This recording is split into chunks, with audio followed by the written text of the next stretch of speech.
Morning, we are going to learn about genetics today. Genetic disorders can be classified into three categories: chromosomal disorders, single gene disorders, multifactorial inheritance. Chromosomal disorders arise due to abnormality in the number of chromosome or structure of chromosome. Examples are trisomy 21, monosomy of X, Cry du Chat syndrome. Single gene disorders are due to a single mutant gene. They are also called Mendelian disorders, and four basic patterns of inheritance are there: autosomal dominant, autosomal recessive, and sex-linked inheritance, which can be which can be dominant or recessive. And multifactorial inheritance is a result of interaction of both genetic and non-genetic factors. Non-genetic factor can be an environmental factor like infectious agent or drug or ionizing radiation.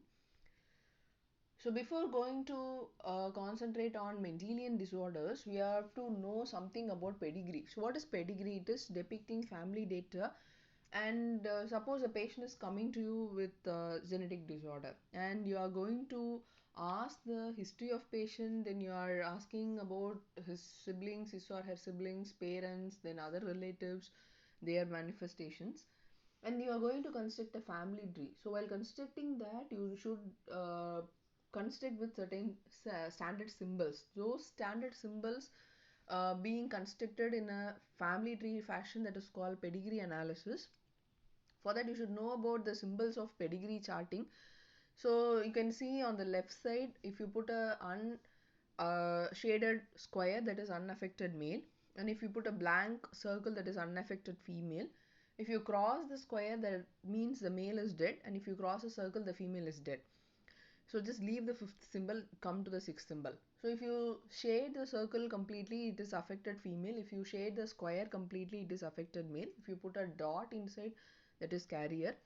And instead of square or circle, if you are putting a diamond, that is sex unspecified. And if it is a shaded circle with a line above, that is abortion or stillbirth, sex unspecified. And if you connect a circle and square with a line, that is marriage, mating. If you connect the circle and square with double line, that is consanguineous marriage or consanguineous mating. And parents with offspring can be represented, and non-identical twin or dizygotic twin can be represented in a particular fashion, and monozygotic or identical twin can be represented in a particular fashion.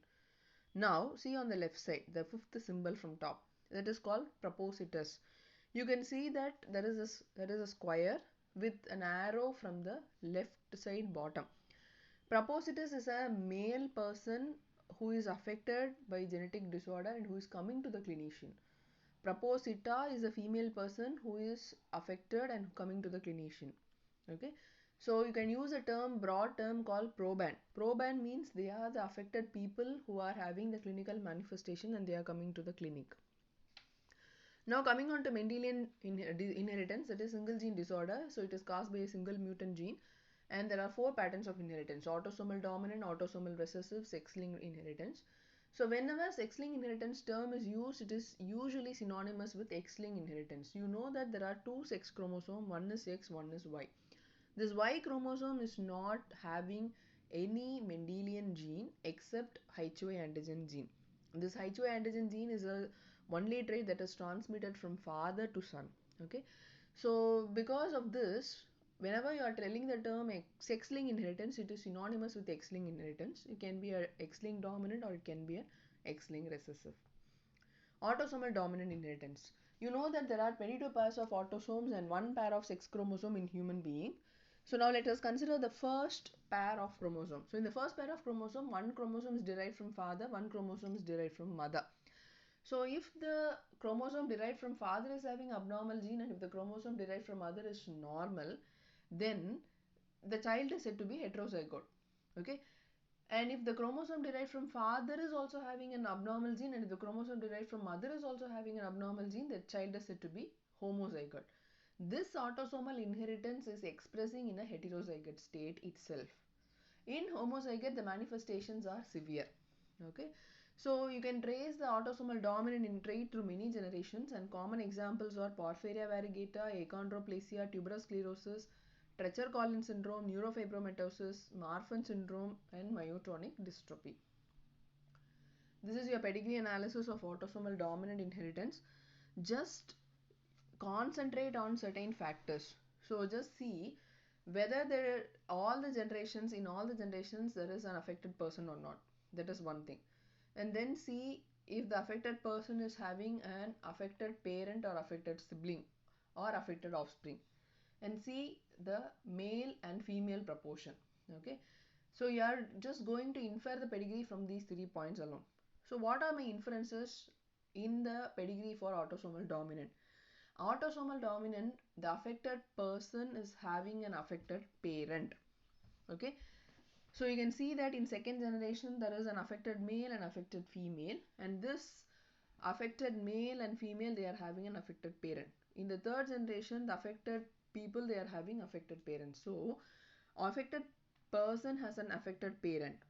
Then the second thing is the affected person, they have normal offsprings and abnormal offsprings in equal proportion. That means there are 50% of normal uh, kids and 50% of abnormal kids.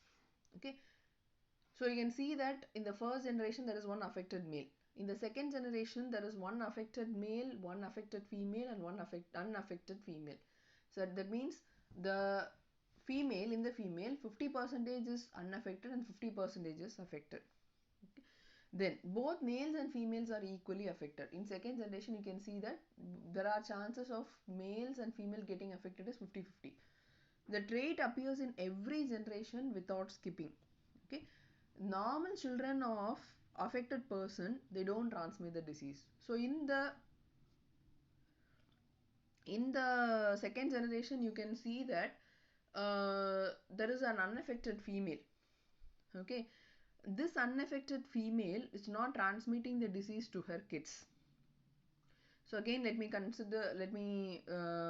tell the features again. Affected person has an affected parent. Affected person has normal and abnormal offspring in equal proportion. Both males and females are equally affected. The trait appears in every generation without skipping. Exception to this could be the trait impairing reproductive capacity of an affected person, and normal children of an affected person don't transmit the disease. But there is one exception. The parent can be unaffected. How come is it possible? There are three reasons for that. One is, so here you can see in the second generation one male is affected. So you can, if you are putting the pedigree and you are seeing that the parent of affected male is not affected, how come is it possible? So one reason is if the affected person is having a new mutation, then there is a chance of the parent being unaffected. For example, in the second generation, the affected male can be having a new mutation, the parent is not affected. Okay, so in the disorders you can see that porphyria variegata, achondroplasia and all. No, so achondroplasia, 80% of patients, they are having new mutation. Tuberous sclerosis, 80% of patients are having new mutation. Treacher-Collins syndrome, 60% of patients are having new mutation. And neurofibromatosis, 40% of patients are having new mutation. And Marfan syndrome, 30% of patients are having new mutation. And myotonic dystrophy, 25% of patients are having new mutation. So that is one reason. The second reason is if the gene is not expressing in the parent. If the gene is present in the parent but it is not expressing in the parent, then the parent seems to be normal but they are having the abnormal gene. And the third reason is extramarital paternity. The two important features of autosomal dominant disorders are delayed onset and variable clinical expression. Delayed onset, what is that meaning? So the mutant gene is present at birth but the clinical manifestations are seen in the adult life. Example, adult polycystic kidney disease. The mutant gene is present at birth but the person will be coming to you with clinical manifestation in adult life. Then variable clinical expression. What is variable clinical expression? There is a single disorder but the same family members, they are having different manifestation. So there is a disorder called multiple endocrine adenoma peptic ulcer syndrome. So in this disorder you will be seeing that the members are of the same family but they are, one of them will be having hypoglycemia, one of them will be having multiple lipoma of skin, one of them will be having peptic ulcer, one of them will be having kidney stone, and one will be having bitemporal hemianopsia. Okay, and they'll be having problem with pancreas, one will be having problem with parathyroid, one will be having problem with pituitary. So this is variable clinical expression. This is a Punnett square for autosomal dominant. You know to construct a Punnett square. as it was taught in your classes, school days. Autosomal recessive inheritance. Autosomal dominant was expressed in a heterozygote state, whereas autosomal recessive will be expressed only in a homozygote state, and the parents will be heterozygote. Okay, and the trait usually appears in siblings. Example: cystic fibrosis, sickle cell anemia, phenylketonuria, mucopolysaccharide disorders like Hurler syndrome, Tay Sachs disease, Lawrence-Moon-Bridle syndrome, and sickle syndrome. Again, this is your pedigree analysis for autosomal recessive, and now we have to interpret the pedigree analysis. So what is our interpretation? So the interpretation is the trait is appearing in siblings and it is not appearing in parents and offsprings, and 25% of the siblings of the proband are affected. Okay, you can see that in the third generation the affected male is having one affected sister. Okay, so 25% of the siblings of proband are affected. The risk is 1 in 4, and both males and females are having an equal chance of getting affected, and parents of proband may be consanguineous. So let me again tell the features. The trait appears in siblings, not in parents or offsprings. About 25% of siblings in the proband are affected. Both males and females are having equal chance of getting affected. Parents of proband are consanguineous. Now see that the parent is a heterozygote. So this heterozygote state is called carrier. So in medical side, the carrier is a term used for person with infection. They are not manifesting the infection, but they are transmitting the infection. In genetics, carrier means they are heterozygote state. This is a Punnett square. Now, in the Punnett square, you can play with the Punnett square. So let us consider the parents. Okay, so one parent is a carrier, the another parent is also carrier. That means they are heterozygote. Then, if you see in the left side, one kid will be normal, one kid is affected, that is homozygote, two kid will be heterozygote, that means carrier. If both parents are affected, then all kids will be affected. If one parent is a heterozygote carrier and one parent is a homozygote affected, 50% of the kids will be affected and 50% will be heterozygote carrier. Then coming on to sex-linked inheritance, you know that males are having XY chromosome and females are having XX chromosome.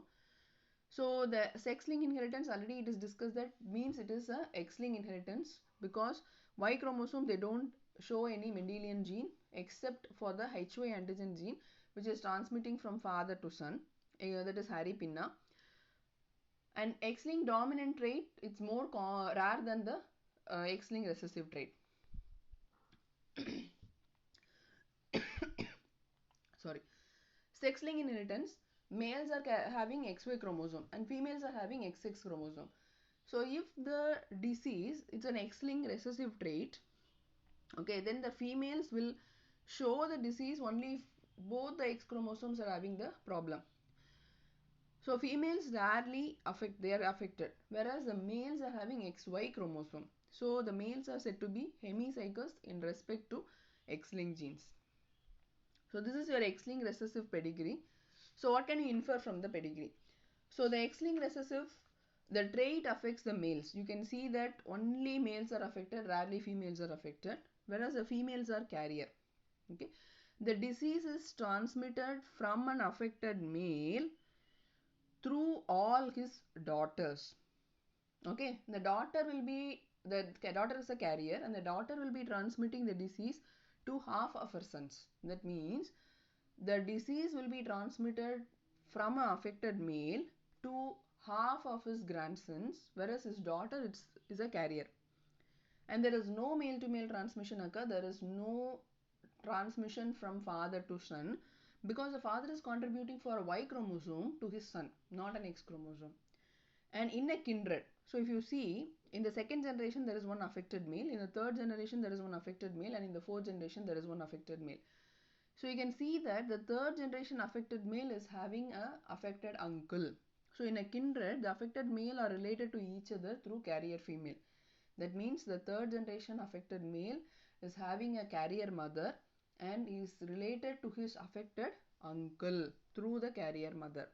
Again, the trait affects males, rarely female. The trait is transmitted from affected male through all his daughters to half of the sons, and no male-to-male transmission occurs since father contributes only Y chromosome to his son.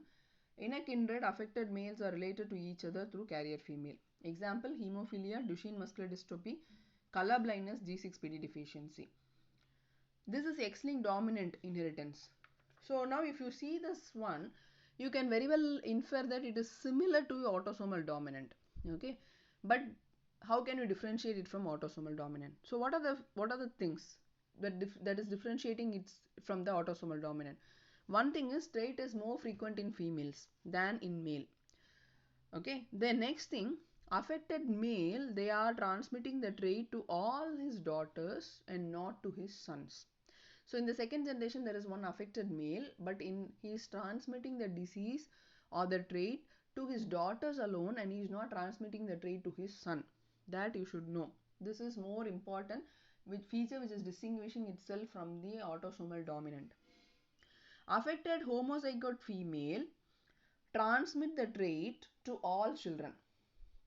Affected homozygote female is transmitting the trait to all the children. So you can see that the first one, there is one affected female.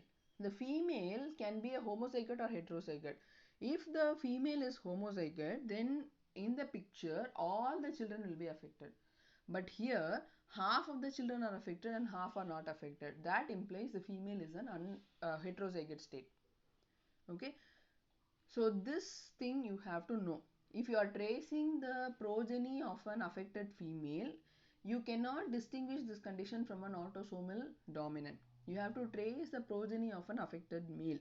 Then you can easily distinguish the condition from the autosomal dominant disorder. So the main features are, it occurs more frequently in women. Affected male transmit the trait to all his daughters and none to his son. This is more important. This distinguishes X-linked dominant inheritance from autosomal dominant inheritance, and if the female is homozygous, she will transmit the trait to all his children. If the female is heterozygous, she will transmit the trait to half of her children. Example, XG blood group, vitamin D resistant rickets and hypophosphatemia. Multifactorial inheritance or polygenic inheritance, it results from combination of factors. It is genetic and non-genetic. And it's difficult to decide whether the environmental factors are operational in bringing about the defect or whether the genes determining the trait are having small additive effect. So among normal traits, there are family pattern peculiar of multifactorial inheritance. They are height of the individual, then intelligence quotient, total rich count. And some of the common congenital malformation, they show multifactorial inheritance like cleft lip, cleft palate, club foot, congenital dislocation of hip joint, congenital heart disease, neural tube defects such as anencephaly and spina bifida. And non-genetic factors which are operating under multifactorial inheritance include teratogenic agents like drugs, infection, ionizing radiation. The drugs are, some of the common drugs are thalidomide, anticonvulsant, anti-cancer drug, anti-malarial. Infections, rubella virus, ionizing radiation, X-rays, administration of radioactive substances like iodine 131, phosphorus 32 and gold 198. So till now we have seen about autosomal dominant, autosomal recessive, X-linked dominant and X-linked recessive. We are going to see some of the conditions, and we are going to discuss about their clinical manifestations. The conditions which are discussed are achondroplasia, cystic fibrosis, sickle cell anemia, vitamin D resistant ricket, hemophilia, Duchenne muscular dystrophy. So whenever you are writing about the condition, first and foremost point to be mentioned is whether it is autosomal dominant, autosomal recessive, X-linked dominant, X-linked recessive. Achondroplasia is autosomal dominant disorder. Here the homozygous offspring will be having severe manifestation, and the heterozygote is having clinical manifestations like short stature, large head size, prominent forehead, scooped out nasal bridge and short limb. And achondroplastics usually have normal intelligence, and marriages between two achondroplastics are also known. Already discussed, no? So here it can result from a new mutation. 80% of the cases are result of new mutation. Cystic fibrosis is an autosomal recessive trait. Until 1955, the life expectancy was only 5 years, and after that, life expectancy is 25 years. So here there will be a thick viscous mucus which is obstructing the passages. So there will be the airways will be blocked by thick mucus secretion. So that leads to recurrent respiratory tract infection, and that leads to chronic lung disease. You know that the pulmonary trunk from the right ventricle is carrying deoxygenated blood to the lung. So whenever the lung is affected and in a chronic state, then there will be back pressure on the right ventricle leading to cardiac failure.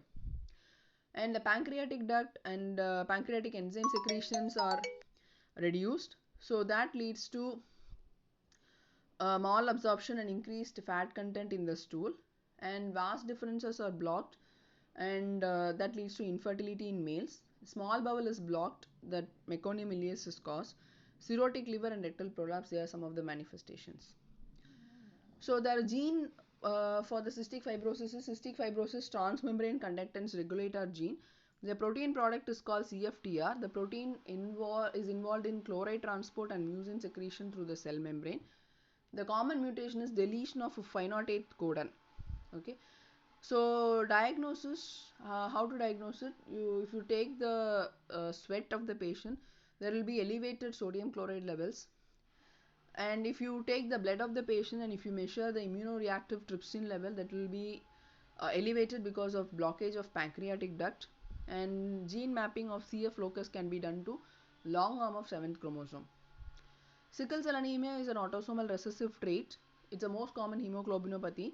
The clinical manifestations are cerebral symptoms, kidney failure, pneumonia, heart failure, weakness, and lassitude. And the mutant allele is HBS. It's less soluble than normal hemoglobin, so it tends to crystallize out and causes sickle cell deformation of the red cell.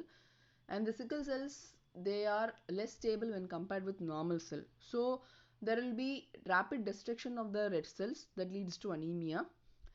In addition, the sickle cell, they are having reduced deformability. So you know that the red cells can travel in small arterioles and capillaries by just deformability property. So these sickle cells are having reduced deformability property, so that leads to obstruction of small arteries. So the tissue supplied by those arteries, they will be receiving inadequate oxygen. Sickle cell crisis is an acute manifestation. It's a sudden manifestation, sudden onset of chest pain, back pain, and limb pain because of obstruction of arteries. And there will be fever, dark urine due to presence of free hemoglobin in the urine. That's called sickle cell crisis. So they have tried so many treatment modalities to prevent the sickling process. And because of infarction of the spleen, there is sepsis also. So they have even tried penicillin prophylaxis for that sepsis. But there are various therapeutic approaches, but none of them are having any clear benefit as yet. So vitamin D resistant ricket is an X-linked dominant. So here achondroplasia is a autosomal dominant. Cystic fibrosis is autosomal recessive. Sickle cell anemia is autosomal recessive. Vitamin D resistant rickets is X-linked dominant. So this vitamin D resistant ricket, the patient will be coming to you with short stature, with deformity of the growth of lower limb. And if you give, okay, you are suspecting rickets, so you will be treating the person with vitamin D. You will be giving vitamin D in a normal dose. The patient is not responding because the cholecalciferol is going, 125 cholecalciferol is going, 125 dihydroxycholecalciferol is going to act on an end organ. That organ is not sensitive to this vitamin D itself, so they are not responding to normal doses of vitamin D. And this person will be having reduced tubular reabsorption of phosphate. So the phosphate is not reabsorbed in the kidney tubule, so there will be having reduced serum phosphate level. So how to treat it? High doses of vitamin D. But this high dose of vitamin D itself is toxic to the kidney. Hemophilia is an X-linked recessive one, X-linked recessive trait. The incidence is, so if you are using X-linked recessive, whenever you are writing incidence, use a term male because males are affected. So incidence is 1 in 10,000 males, and there is deficiency of clotting factor 8. You know that there are about clotting factor. So here clotting factor 8 is deficient, so blood doesn't clot on injury. So there will be profuse bleeding, and there can be bleeding from nose, blood in urine, blood in stool. Whenever there is a surgical procedure in tooth, there will be profuse bleeding, and the patient can bleed inside the joint cavity leading to severe arthritis. Duchenne muscular dystrophy is again an X-linked recessive trait. The incidence is 1 in 3,500 male.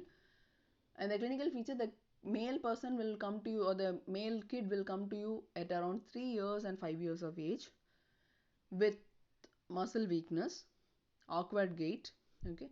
So whenever the child wants to stand up from sitting posture, the child will climb on itself. That's called Gover's sign. This is to be noted in clinics. And the child will be having delay in learning to walk around 18 month of age. The normal kid can do this around 12th month of age. And here you can see there is lumbar lordosis, joint contracture, cardiac problems, respiratory problems. Okay. The mean age of death is 18 years of age, and the mean IQ of the kid is 83. So the intellectual impairment is due to pleiotropic effect of DMD gene mutation. How to diagnose this condition? So muscles are always related to creatine kinase level in serum. So measure the serum creatine kinase level, it is elevated. Then muscle biopsy, it will show increased variation in fiber size in early stages. In late stages, it will be necrosis followed by fibrous replacement. Again, you can map the gene, DMD gene, to X chromosome, short arm of X chromosome. In 2/3 of cases, you can identify gene deletion. And the protein product of DMD gene is called dystrophin. Management, no effective and satisfactory treatment is available. And some approaches which are tried are direct injection of recombinant DNA, myoblast implantation, and transfection with retroviral or adenoviral vectors containing a dystrophin mini gene. Thank you.